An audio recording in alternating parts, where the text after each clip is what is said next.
Eu tenho a visão de que hoje, um pouco contrário ao Fabrício, que o Brasil hoje não tem uma posição tão amigável com os Estados Unidos quando a gente fala de posicionamentos internacionais brasileiros. Sim. Então, isso me parece que a gente pensa muito na gestão do atual governo com uma gestão Trump que é ideologicamente contrária e a gente poderia ter divergências. Mas não me parece que a gestão Biden hoje é favorável a uma gestão do atual governo brasileiro e não me parece que é uma boa interlocução. Então, na minha visão, a relação brasileira, independente de quem vencer, continua como está. É o nosso segundo maior parceiro comercial, a China é um parceiro comercial. Continua como está, não tão boa. Não, a gente não tão boa no sentido de passividade política. Não são grandes amigos, mas são grandes parceiros comerciais. E na minha visão, o Brasil deveria focar tanto essa relação com a China quanto os Estados Unidos, não ser aliado de nenhum dos dois e ser parceiro comercial de ambos. Tá, mas aí se Trump ou Kamala vencerem, acha que na minha visão não muda nada. Na minha visão não tem nenhuma grande mudança. O Trump, os Estados Unidos também precisa do Brasil, assim como o Brasil precisa. É uma transação comercial que cresce ano a ano. Quando a gente puxa o número de 2014 para cá, todo ano a balança comercial entre os dois países tem subido, assim como tem subido com a China, e acredito que é uma tendência muito em linha com o enfraquecimento europeu, que não é global, é também na relação comercial com o Brasil. Então, na minha visão, é neutra. Eu não vejo nem positivo nem negativo nesse ponto. E o professor Robert, acho que é. Bom, as relações comerciais entre Brasil e Estados Unidos são importantes, vão continuar, independente de afinidades de governos, não é? Isso teve algum atrito no passado, remoto, na década de 70, no governo militar, teve, mas mesmo assim sempre... O Brasil não é tão importante para os Estados Unidos, mas os Estados Unidos é muito importante para o Brasil, recebe muito capital, exporta bastante, importa, enfim, isso vai manter. Agora, tem outra questão que é a relação, não é, entre os governos, eu penso diferente. Eu acho que Trump, não é, com o governo atual seria uma relação mais difícil, mais tensionada, com discordâncias.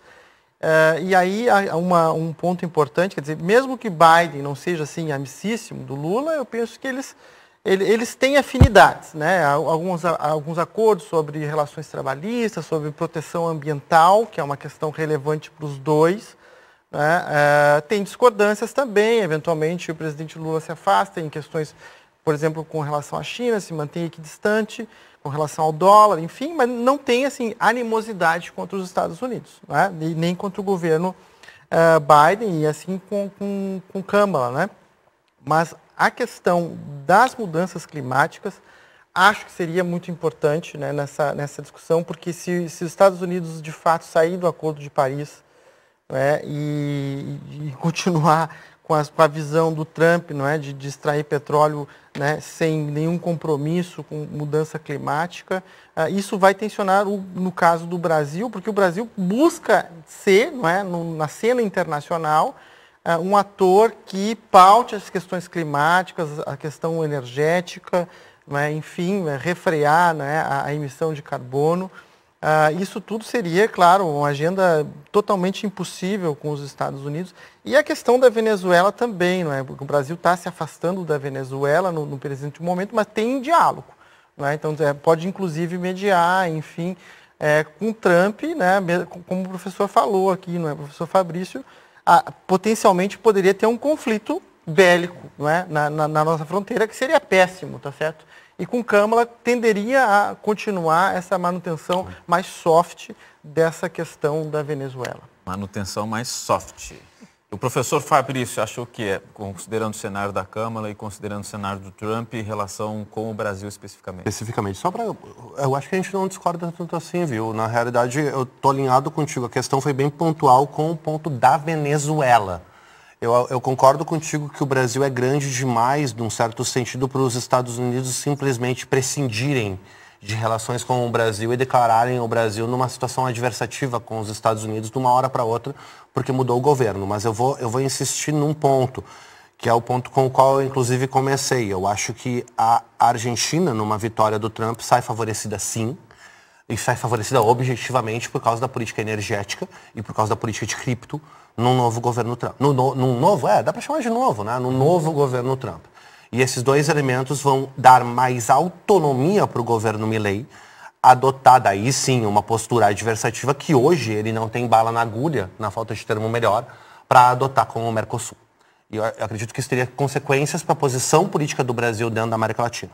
Inclusive um acordo de livre comércio, eventualmente, com a Argentina, o que implodiria de vez o Mercosul. O Mercosul. Né? E eu acho que isso está sim nas cartas.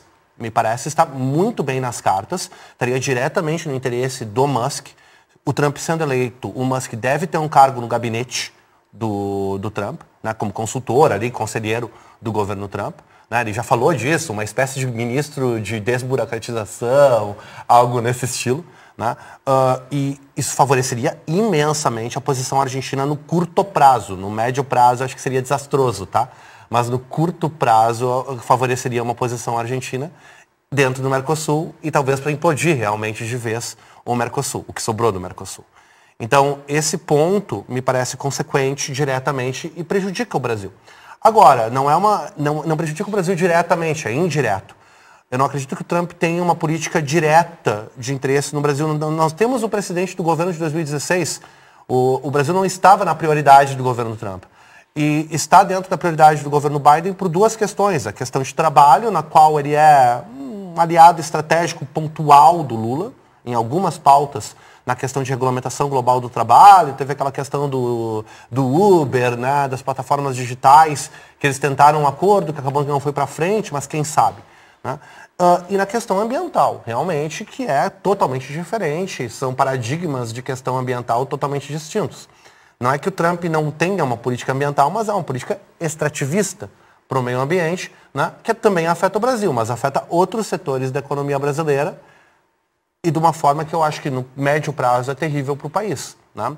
Então, nesse sentido, me parece que a Kamala oferece menos riscos para o Brasil imediatos do que o Trump. E o tipo de risco que o Trump oferece são de duas ordens. Um geopolítico na questão da Venezuela, pontualmente, e o outro principalmente ambiental com a Amazônia, e ambiental, por que não, na questão do lítio.